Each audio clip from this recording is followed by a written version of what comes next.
Washington D C سے ہمیں join کیا ہے فیض رحمان صاحب نے. ان سے جانتے ہیں کہ واشنگٹن میں کیا سوچ ہے اس وقت. فیض رحمان صاحب السلام علیکم. وعلیکم السلام صافی صاحب، بہت بہت شکریہ. فیض رحمان صاحب یہ بتائیے کہ امریکی میڈیا ہی یہ خبر دے رہا ہے کہ کسی ایم او یو پہ اتفاق ہو گیا ہے یا کچھ اور حوالوں سے امریکہ اور ایران کی مفاہمت ہو گئی ہے. پاکستان کی کوششوں سے ہوئی ہے، لیکن پاکستان میں جو لوگ یہ کام کر رہے ہیں وہ خبر نہیں دیتے بالکل.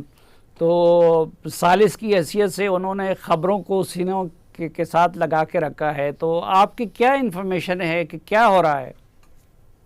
جی بہت بہت شکریہ صافی صاحب. سب سے پہلے تو میں جو بلوچستان میں جو بہت سنگین ایک دہشت گرد حملہ ہوا ہے اس پہ اپنی طرف سے اور پاکستانی امریکن کمیونٹی کی طرف سے افسوس اور مذمت کا اظہار کرتا ہوں. اور آج خاص طور پر میں نے یہ پاکستان کے رنگ پہنے ہوئے ہیں. ہم اپنی یکجہتی اور محبت اور اپنا جو ہمارے پر پاکستان اور اس کی جو سلامتی کے لیے دعائیں ہیں اس کا اظہار کرتا ہوں.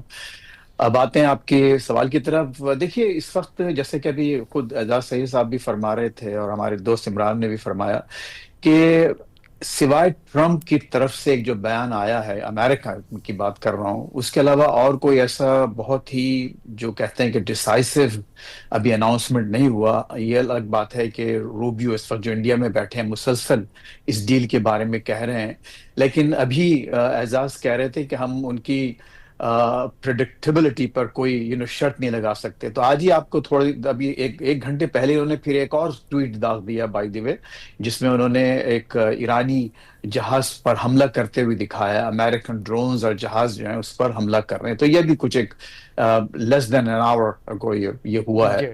تو ابھی دیکھیے یہاں پر جو پوری جو پرو اسرائیل لابی ہے جو کہ ریپبلکن پارٹی اور ان کے اپنے ماگا کا حصہ ہے، وہ اس وقت اوور ڈرائیو میں ہے. اور خاص طور پر جو ان کے بڑے ہائی پروفائل جو سابقہ جو پہلی ٹرم میں جو کیبنٹ میں جو شامل تھے وہ بالکل کھل کر سامنے آ گئے. اور جن دو بہت جو کردار ہیں جن کو میں مطلب معاف کیجیے گا تھوڑا سا ایک غیر پارلیمانی الفاظ ہیں وہ، لیکن یہ کہ دو ایسے سینیٹرز ہیں ٹیکسس کے، ٹیڈ کروز اور لنڈزی گرام، جو کہ لینڈزی گرین. انتہائی بدبودار قسم کے خیالات ہیں مڈل ایسٹ کے، خود مسلمانوں کے بارے میں ان کے. انہوں نے تو انتہائی اس پر سخت تحفظ کا اظہار کیا ہے. تو اب دیکھنا یہ ہے کہ کیا ٹرمپ صاحب اس ڈیل کو خود اپنی پارٹی میں اپنی جو لوائلسٹ ہیں ان کو کیا وہ بیچ سکتے ہیں، کیا وہ اس پر آمادہ کریں گے، یہ ایک بہت بڑا سوال ہے. اچھا پھر ایک اور بات بہت اہم ہے اس میں جو ہوئی ہے کہ جو سیٹرڈے کو یعنی یہاں کا کل جو انہوں نے نیتن یاہو سے فون پر بات کی ہے، اس کے بعد اسرائیلی فارن منسٹری نے جو بیان جاری کیا اس میں یہ کہا ہے کہ اسرائیل کا ابھی بھی وہ حق محفوظ ہے جس کے تحت وہ اپنے حفاظت کے لیے کہیں بھی حملے کر سکتے ہیں، وہ فریڈم آف ایکشن. اور انہوں نے لبنان کا ذکر کیا اور اس کے علاوہ کسی اور بھی جگہ. تو یہ بھی ایک بہت بڑا چیلنج ہے، اس میں کوئی شک نہیں کہ بہت اہم پیش رفت ہوئی ہے، لیکن ابھی بھی جیسا کہا جاتا ہے انگلش میں it's not done until it's done. تو اس وقت صورتحال میں سمجھتا ہوں کہ فریجائل ہے، نازک ہے. کوشش صدر صاحب کی یہی ہے کہ وہ اس مخمصے سے نکلے، اس جنگ سے نکلے. خود امریکی عوام کا یہ خیال ہے کہ اب نکلنا چاہیے. لیکن ایک بات اور بھی بہت اہم آئی ہے، وہ یہ کہ اس میں کوئی شک نہیں ہے کہ اب ایون یہاں پر جو نیوٹرل لوگ ہیں، نان پارٹیزن، وہ بھی یہ سمجھتے ہیں کہ یہ جو شرائط ہیں اس ڈیل کی یا اس ایم او یو پر جو سائن ہونے والا ہے، ہو جائے اللہ کرے جلد، تو اس کی شرائط بہت زیادہ پرو ایران ہے. اچھا اب اس میں ایران کو بھی تھوڑا سا شک ہونے لگا ہے کہ اتنا ہم پر مہربانیاں کیوں ہو رہی ہیں، اتنی باتیں ہماری کیوں مانی جا رہی ہیں. جیسے کہ آپ جانتے ہیں کہ ہمارے بازاروں کا جو ایک اصول ہے، جب ہم کوئی چیز خریدنے جاتے ہیں اور وہ بیچنے والا بہت جلد ہر چیز پہ تیار ہو جائے تو پھر خریدار کو یہ شک ہونے لگتا ہے کہ کہیں ہم پھنس تو نہیں رہے، کہیں یہ اور زیادہ ہم اس کو نیچے لا سکتے ہی نہیں لا سکتے ہیں. تو اس وقت دونوں طرف سے معاملات، اور پھر خود جو فارس اور تسنیم جو آپ کی خبر رساں ادارے ہیں آفیشل جن کو کہا جاتا ہے نمائندہ، تو ان کی طرف سے بھی جو باتیں آ رہی ہیں اور ہرمز کے حوالے سے اور نیوکلیئر آپشن کے حوالے سے، نیوکلیئر ویپنز کے حوالے سے، تو میں سمجھتا ہوں کہ ابھی معاملات نازک ہیں. اس میں کوئی شک نہیں ہے کہ پاکستان کا اور خصوصاً پاکستان فیلڈ مارشل کا ایک اسٹیٹمنٹ آیا ہے جس میں کہا گیا ہے کہ فیلڈ مارشل کا سینٹرل رول رہا ہے. میری دانش میں اس میں کہنا چاہیے کہ فیلڈ مارشل کا دی سینٹرل رول رہا ہے اس پورے پروسیس میں. اور وہ بالکل واضح ہے، اور اس میں کوئی شک نہیں ہے کہ یہ اگر انشاءاللہ ایون ہم یہاں تک جو پہنچے ہیں یہ بھی بہت بڑا کارنامہ ہے، اور جب دنیا واضح طور پر ایک پرامن ایک ہرمز کو کھلتے دیکھے گی اور وہاں اس ریجن میں خصوصاً ایک امن قائم ہوگا، تو سب سے بڑا کریڈٹ ظاہر ہے پاکستان کو اور پاکستانی لیڈرشپ کو جائے گا۔ اچھا، ڈونلڈ ٹرمپ کو کس چیز نے کنفیوز کر دیا ہے؟ کیا اسرائیلی لابی کے دباؤ نے کنفیوز کر دیا ہے، یا کل ان کے جو مختلف حکمرانوں کے ساتھ بات چیت ہوئی ہے اس نے کنفیوز کیا ہے؟ سفی صاحب، تو اس وقت ان کی اس وقت جو سوچ ہے ٹرمپ صاحب کی اور ان کے جو قریبی ساتھی ہیں، دیکھیں وائٹ ہاؤس کے جو ایک اور بہت اہم بات ہے کہ جو وائٹ ہاؤس کے جو قریبی لوگ ہیں ان کے ساتھ جو ڈیسیشن میکنگ میں شامل ہیں پورے پروسیس میں، انہوں نے ان تمام جو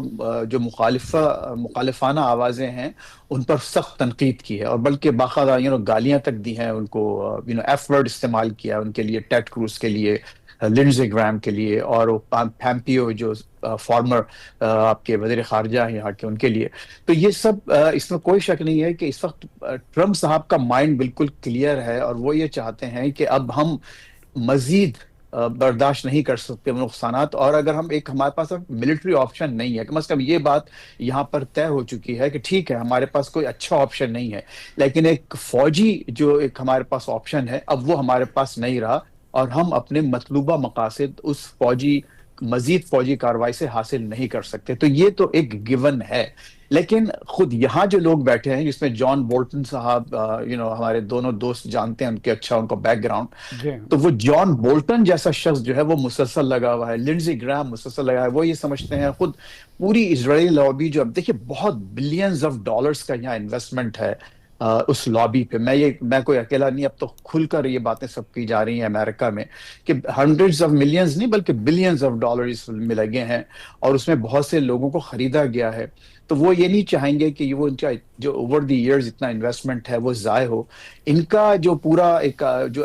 ہدف ہے اینڈ گیم، وہ یہ کہ نہ صرف یہ کہ رجیم چینج کیا جائے ایران میں، بلکہ مکمل اس کو اس طرح سے نیوٹرلائز کر دیا جائے کہ آئندہ 25 30 50 سال تک وہ کسی بھی صورت میں اسرائیل کے لیے کوئی خطرہ نہ رہے، اور اور ایران کے ذریعے انہوں نے آلریڈی جو جی سی سی ہے آپ کی جو گلف اسٹیٹس ہیں ان کو خود کمزور کر دیا ہے۔ تو نتیجہ یہ ہے کہ ان پریکٹس یا ان تھیوری یہ سمجھ لیجئے کہ یہ ضروری نہیں ہے کہ باقاعدہ وہاں حکومت اچھا قائم ہو جائے، لیکن فیض ایک گریٹر اسرائیل کا فیض کائنڈلی قطع کلامی معافی کی مختصر الفاظ میں بتا دیجئے، یہ جو تصویر دی ہے ڈونلڈ ٹرمپ نے، تو وہ بائے بائے کس چیز کو کہہ رہے ہیں؟ جنگ کو کہہ رہے ہیں یا امن کو کہہ رہے ہیں؟ دیکھیے بہت یہ آپ نے اس میں ایک نیا نقطہ نکالا ہے اس تصویر میں، حالانکہ یہاں پر اس کو یہ سمجھا جا رہا ہے کہ وہ یہی کہہ رہے ہیں کہ اگر آپ نے ایک دھمکی ہے کہ اگر آپ نے ہماری بات نہیں مانی تو ہمارے ڈرونز لیکن یہ بات بھی آپ کی درست ہے کہ یہ ہم شاید آڈیوز کا مطلب یہ نہیں کہ وہ آڈیوز امیگوز کہا جاتا ہے یہاں پر کہ ہم ٹھیک ہے کہ ایک جنگ کو خدا حافظ کہہ رہے ہیں، لیکن یہ ذرا تھوڑا سا ایک فار فیچڈ ایک انٹرپریٹیشن ہے آپ کی، لیکن آئی وش کہ درست ہو، لیکن مجھے یہ لگتا ہے کہ وہ ابھی بھی پریشر، اور خصوصاً جو ان کی اپنی یہاں جو ایک فالوئنگ ہے، جو فالوورز ہیں جو اس وقت ناراض ہیں ان سے۔ لیکن دیکھیے یہاں پر یہ کہا جا رہا ہے at the end of the day یہ سب لوگ جو مخالفت کر رہے ہیں، چونکہ وہ ٹرمپ اتنے زبردست مقبول ہیں پارٹی پہ، اس وقت ریپبلکن پارٹی پر ان کا ایبسلیوٹ کنٹرول ہے، تو یہ جتنی بھی آوازیں اٹھ رہی ہیں یہ ان کو بالآخر سب they will all come around، اور وہ ضرور ان کی بات مانیں گے اور ان سے ایگری کریں گے، اور آپ یہ دیکھیں گے کہ چیزیں ایک مثبت انداز سے آگے بڑھی اگر اسرائیل نے کوئی بیچ میں شرارت نہ کی۔ یہ ایک بہت بڑا اف ہے کہ اگر اسرائیل نے جیسا کہ اپنے آپ کو اسرٹ کیا تو پھر اس وقت آپ یہ دیکھیں گے کچھ معاملات بہت بگڑ سکتے شکریہ ہیں۔ فیض الرحمان صاحب ہمیں وقت دینے اور ہم سے بات کرنے۔ عمران علی صاحب، کیا ابھی بھی آپ سمجھتے ہیں کہ بات بنتی نظر آ رہی ہے؟ اصل میں سلیم صاحب، آپ اور ہم سب لوگ نا ٹرمپ کو بہت سیریسلی لیتے ہیں۔ وہ انہوں نے کوئی نہ کوئی تصویر لگانی ہوتی ہے، وہ بڑے خوش ہوتے ہوں گے ٹویٹ کرنے کے بعد کہ آدھی دنیا یہ سمجھ رہی ہے، آدھی یہ دیکھو میں نے کیسا کمال کیا ہے۔ تو جو خبریں اپنی جگہ، لیکن جو ایک تسلسل ہے،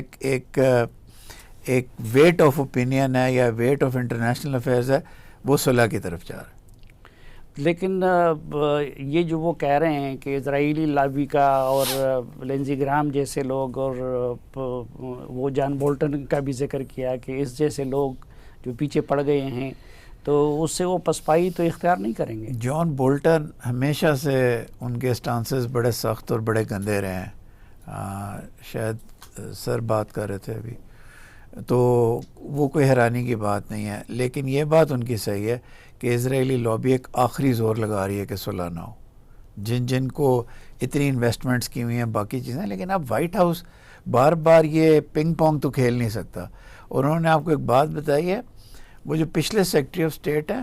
ان کو ایف ورڈ کے ساتھ وائٹ ہاؤس نے جواب دیا ہے کہ تمہیں پتہ تو ہے نہیں کاغذ کے اندر کیا لکھا ہوا ہے. جب تمہیں یہی نہیں پتا تو تم بول کیا رہے ہو. میرا خیال ہے ان تمام چھوٹی چھوٹی چیزوں کے باوجود ایک جو ویٹ آف میرا خیال ہے انٹرنیشنل افیئرس کہنا چاہیے یا ویٹ آف اسٹیٹ کرافٹ ہے, وہ صلح کی طرف اس وقت جا رہا ہے.